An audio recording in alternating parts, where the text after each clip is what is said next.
Now there's a switch right on the top here. On. Yep. Beeline Highway, inside Walmart, and their number is 602-433-7000. And a big thank you to Desert Financial Credit Union for sponsoring our community spotlight program. Good morning, everyone, and happy Monday. Hope you had a great weekend, and hopefully, just reading my text messages, a dog escaped the yard. So hopefully you're not dealing with that. Hopefully you're not dealing with an escaped dog this morning like I am, but hopefully it doesn't go far.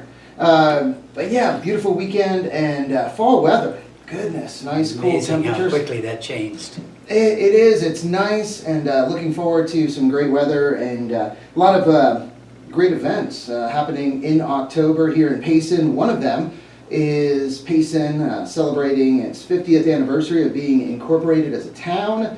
And here in the studio to talk more about the history of the town a little bit is former mayors Cliff Potts and Kenny Evens, and possibly we'll be getting Craig Swartwood in as well. We'll see. Send him a text message, and we'll see if he makes it in this morning. But thank you, gentlemen, for coming in this morning. Yeah, thank you, Oh, Mayor. It's good to have. Mayor, Mayor, yeah. Mayors are pretty cheap this morning. A dime a dozen. You can find them.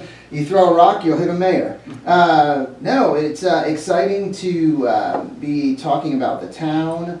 Obviously, something that all of us care about because of time serving as mayors of Payson. And, you know, a lot of history over the years, 50 years, the town being incorporated. I know both of you, it's probably the same for you, but I love having conversations with our first mayor, Ted Pettit. It's always a pleasure talking to him. It's great that he's here and able to share that with us. Oh, I know. It's great. And I'm sure, I know, you have stories and experiences, both of you, from your time serving, but also from just living in Payson and seeing things happen, things change, things come and go, and so on. Well, I haven't been here for the whole 50 years of Payson's history, but I think Jeannie and I have been here for about 42 years now. That's close. That's pretty close. It doesn't seem like that time. long, Yeah. but it has been a while. And Payson was 5,000 people when we got here. This, where we're sitting this morning, was the sawmill. Mm-hmm. And that was that with the cattle industry and some mining activity out there west of town. That was the primary functions or the primary industries in the town. Payson North, up there we called it the Swiss Village back in those days, had just kind of insulated itself, and there was still a lot of new construction going on in that neighborhood. It's and we've gone from 5,000 up to our 16,000, 17,000 people we have today. So yeah, the Swiss Village was kind of in the woods, wasn't it? I mean, there was It nothing. was a separated part of town. You knew when you left Highway 260 and 87, of course, the whole Bashas Shopping Center wasn't there. Chapman Auto, or at the time it was Phil White Ford, was on the corner of the Beeline and Highway 87. And they were just in the process of building a Safeway on that corner. Then over the years, Safeway moved from the corner where Chapman Auto is now over to where they have their store on Highway 260. Yeah. So wow, a lot of changes in 5,000 people. 5,000. So a third. You know, less than a third of our current population. You know, and the interesting thing is that we went from 5,000 to 10,000 people, probably in about a 10-year period there. Oh wow! And interestingly enough, they'd gone to the 5,000 was a huge growth burst up here. It wasn't a gradual growth. No, that's correct. 10 years before, there'd just been 1,500 to 2,000 people, so it had doubled the prior 10 years, and then it doubled the 10 years after incorporation.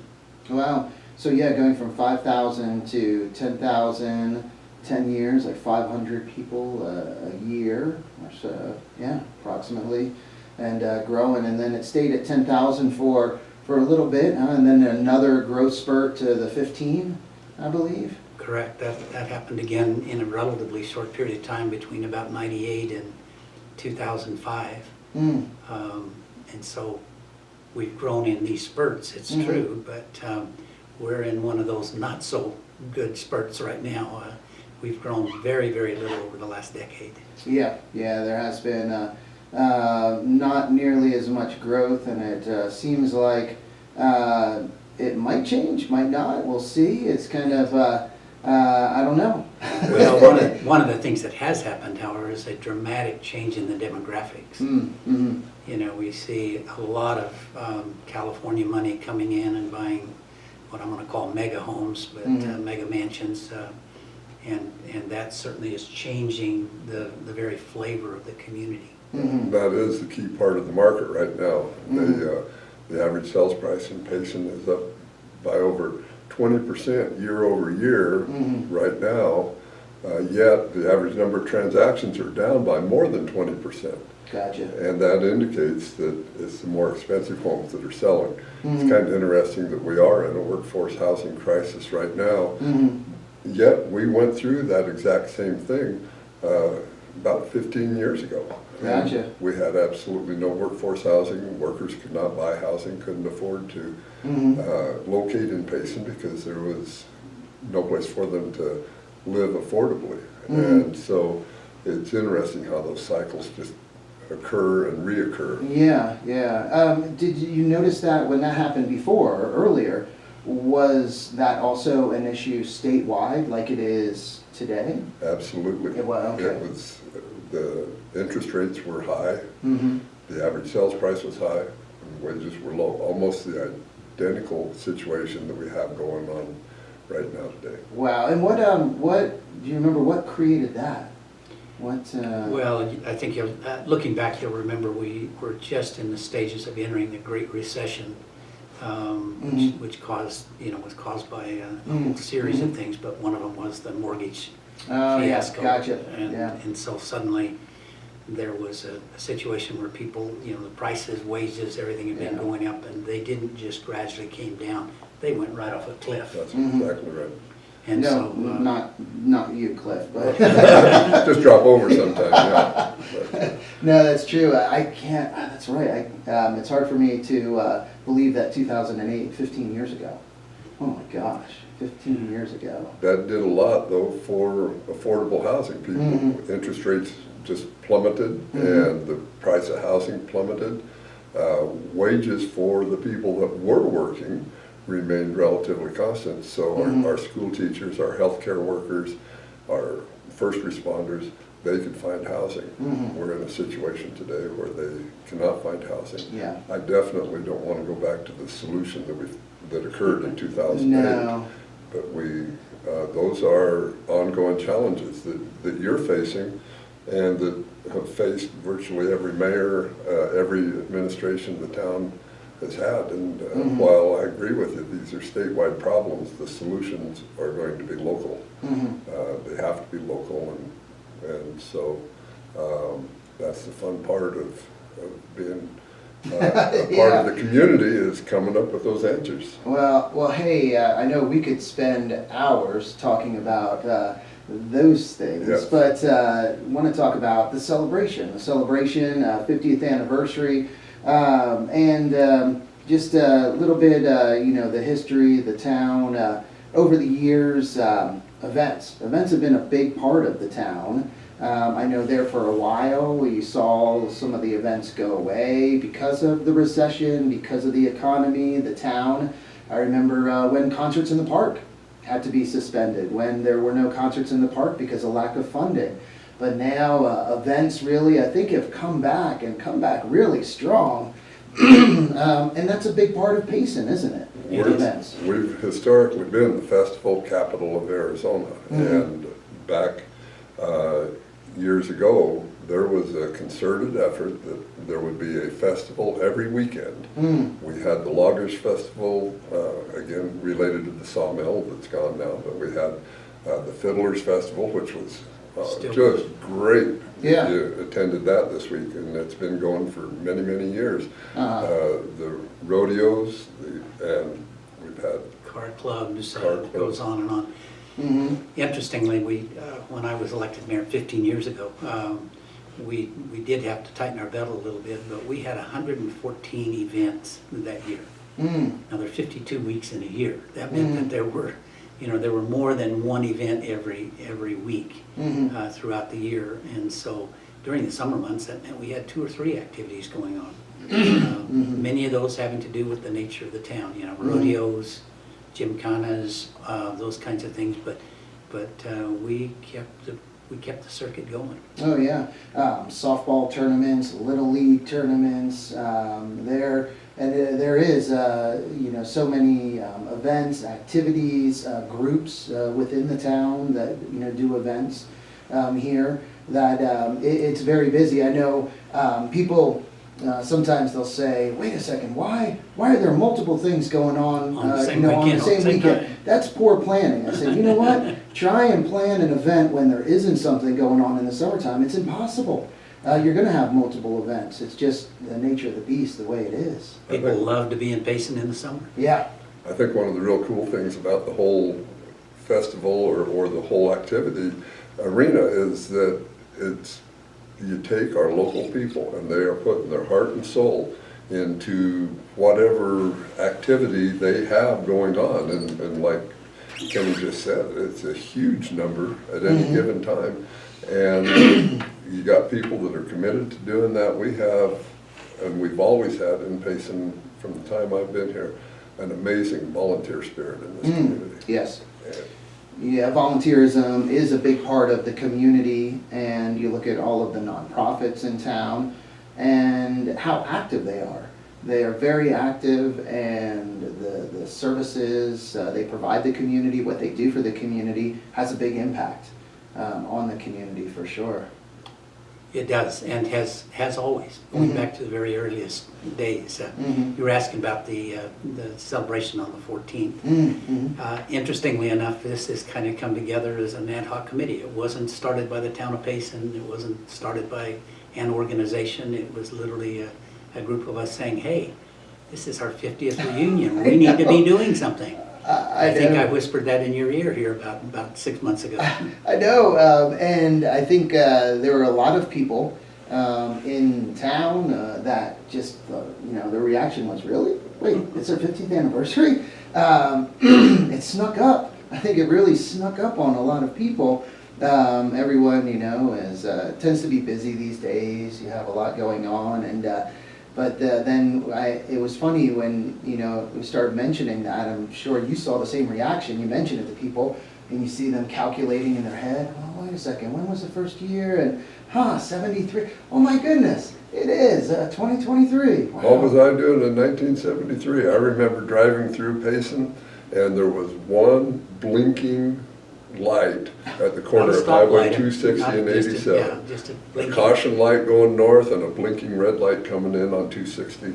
Wow. That you had to stop and proceed with caution. Wow, yeah, 73. That was a little bit ago. I think the original town hall had like 4 hired staff, and then they grew from that. But there were some key people. We talk about them. Linda Foster wasn't the first town clerk. Mary, and I can't remember her name, but what a sweet lady. Eileen Lincoln, Jack Monching was the town manager. We had some really committed staff. Forey Hinderleiter was the first police officer. He ended up being a mortician down there in a later career. Career transition. Career change. And so, no, we've had a lot of growth and interesting people with the town that have been committed. We've had tragedy and we've had triumph, and Payson's really grown. Somebody, as we were sitting here talking, how did this 50 years pass so fast? But then you look, we are really a young community. We talk about some of the situations that we're having to deal with. You and I were casually talking about drainage. Well, we've only had any way to address drainage in the last 50 years, but yet drainage has gone on for eons here. Yeah. And as we build and as we get to grapple with those problems, and those are issues that have gone on in the past, and we've addressed them collectively. I mean, we're dealing with the insurance companies and the fear of fire right now, but we've dealt with the forest issues since the town was incorporated. Yeah, definitely let's not go down that road this morning. No, that is a challenge. That's, oh boy, it is. You know, I think one of the things that many people, and I've been here half the town's existence, I've been here 25 years, so I came, and one of the first things that I observed was in the fall of '98, we had a television production, whatever you want to call it, a TV program that had been put on and been paid for by APS that went back and looked at the events that had transpired that led to the incorporation in the town of Payson, and it was a well done video clip. But you know, the world has changed. We don't communicate in video clips anymore.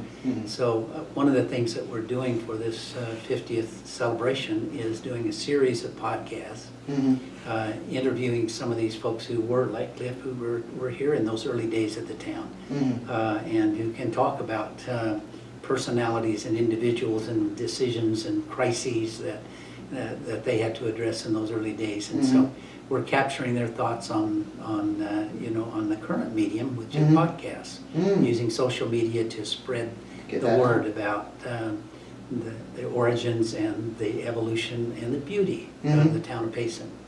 So I think a recent event, the Snowmageddon, that we had here a few years ago, but there was a even bigger snowstorm that I think you were here for that one. Absolutely. I think, what was it, 1983 or 84, somewhere in that time frame. Yeah. We had 3 feet of snow and cold weather that it didn't melt immediately. And I was on the town council. Craig Swartwood was mayor, and we were taking our own individual cars and prioritizing the streets where the care providers worked and the first responders worked, and going out and picking up the nurses and transporting them down to the hospital so that they could care for patients. And again, that community spirit that Payson has came through. The whole town was shut down, but anybody that could do anything to help alleviate the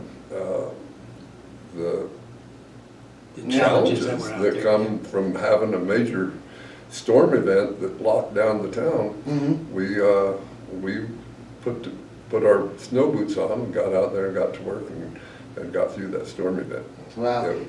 And it was similar with the recent snowstorm. I know the town really reached out to locals that had the bulldozers, backhoes, and they were plowing streets or parking lots, or helping Individual people out. driveways. Yeah, so it was still even at this time a community effort. It wasn't just all the town couldn't. The town couldn't, where it needs to be the community working together. So you still saw that. So back then, so 80s, I know. Was it small enough, like a switchboard? Was there a town switchboard at that time, or that? One of the real interesting things, no, we had the, it's interesting, at the time, we complain now about our communications with the phone and the links. Internet and everything, yeah. But in about 1986, they came in with electronic switching at the telephone interchange. And that we were leading the state with the greatest technology, and now that technology is so passé, but yet we're still operating with that same switching system. Wow. And it's except things have gone from copper wire now to digital, and so we're all internet based. But it's interesting in how that has changed, and but how communication has changed. We did not have what you call E911 that was a huge undertaking of the town council and a committed effort by the phone company and the fire department to get everybody addressed so that we could dial 911 and the dispatcher could find your address from your phone call. Wow. We didn't have that capacity. It used to be you dial 911 and they'd have to, in the emergency, they'd have to determine where you were even calling from. And Wow. Jim Chase, a council member, it was kind of interesting. He virtually, I don't know how he did it, but everything that came up, he would bring that discussion right back around to the emergency 911 need for the town. And by that concerted effort over a long period of time with steady pressure, we were able to get the town address, get the electronics in place, and the town did pay for a good part of that to help make it happen. And so now, something we absolutely take for granted was a monumental effort to make happen. Well, it's something that you pointed to earlier, Cliff, how challenges that it seems like each council or mayor has had to face, and I know the challenges with communications, instead of telephone, it was internet. So when you were Mayor Kenny, and internet, and trying to get redundant internet, reliable internet because of our internet situation. Absolutely, it was a major effort that we undertook in 2010, and took us a number of years, and took us about 18 years, and one of our local nonprofits stepped up and wrote a multi-million-dollar check in order to get some redundancy into our internet connection. But it was a challenge. There were a number of occasions when we would lose communication, and when the internet was cut in 2010, 11, or 12, 13, 14, we would be without services. You couldn't use your charge card. You couldn't use your telephone at home. It was The banks closed. The banks would close. Literally, they would hang a sign on the door, "Sorry, we're closed." Mm-hmm. And people have forgotten some of those challenges that earlier administrations had to face. But solving that problem, at least solving it to the level we're at now, took a huge amount of community input. Mm-hmm. I think, is it safe to say, Payson, over the years, all of the families that have settled and families that have moved, people that have moved to this town, it's a resilient community. And I think with that resiliency, there's kind of that independence where, you're working together as a community, but there really isn't much around us. We have Rim Country and we have these other little communities, but we're kind of an island up here, aren't we? We are. One of the interesting things, half a dozen years ago, I was prone to try to describe things from my youth, and so I would try to tell those to my granddaughter, and she was already at 6 or 7 years old, highly competent on Google, Mm-hmm. and she would Google some story I told and said, "Well, Grandpa, that's not right. Look, this says here." Mm-hmm. And so Google, suddenly she had more knowledge of the past than I did. And interestingly enough, when I was mayor, one of the things I found very quickly was it didn't matter who I was talking to in town. I needed to be very careful because they were someone's cousin who knew this story firsthand from the early days of this town's development. Well, it's not only that, as we've been rehashing some of these stories, Craig Swartwood and I, and you, Mayor Evans, and we recall, and when I hear you tell the story, somehow I remember it differently than I wasn't the goat quite as often in the story, but it's fun how we can rehash that, and I'm really looking forward to these video clips of going back over some of the history with the old timers. And we have some people that have been here for the whole 50 years, and not only has Payson been incorporated for 50 years, but there's another 70 years of history prior to that that we have in Payson. And when you add that up, we are a new community. I mean, from 1860 until now is not that old compared to most other communities, and couple that with the isolation we're talking about, we have learned to be resilient. We have learned to be able to stand on our own in these events that isolate us.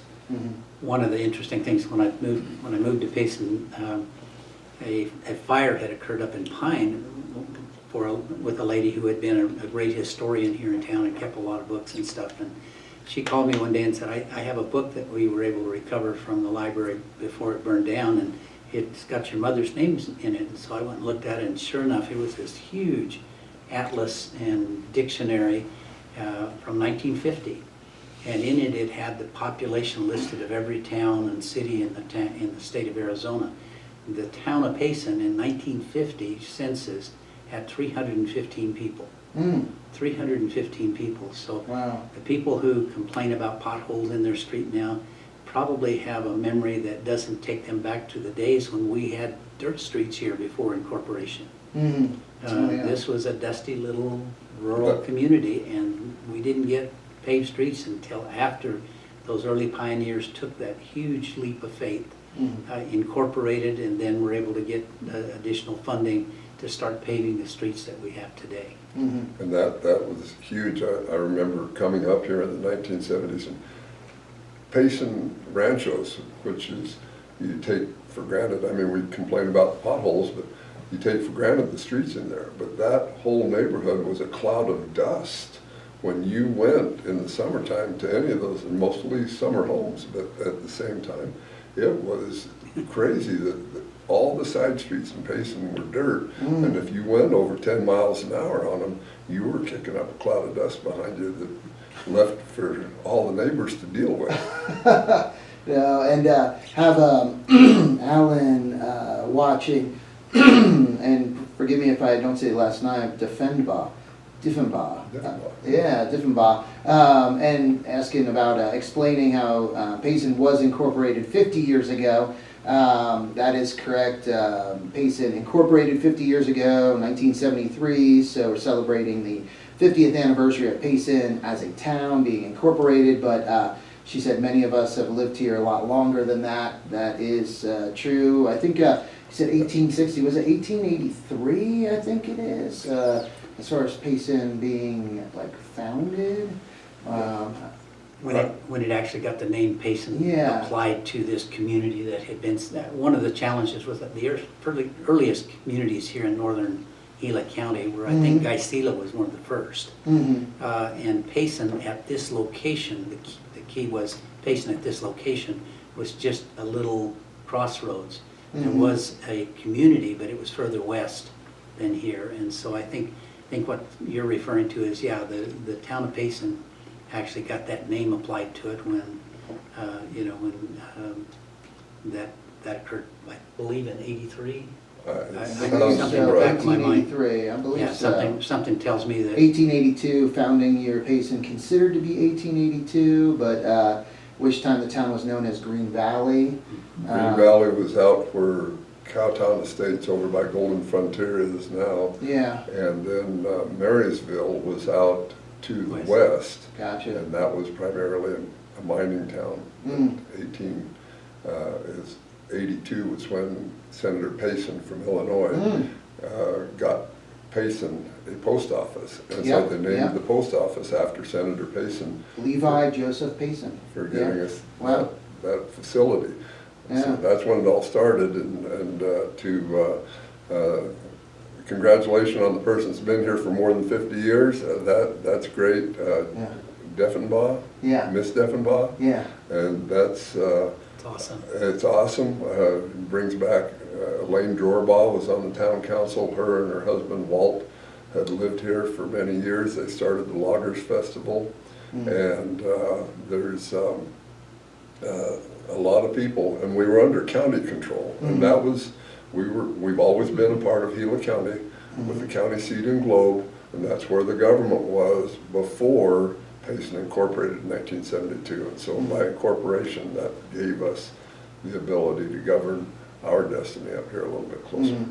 And then it's very interesting, didn't take long for the Cowboys to have that first rodeo, 1884. So, I mean, and that's where the world's oldest continuous rodeo.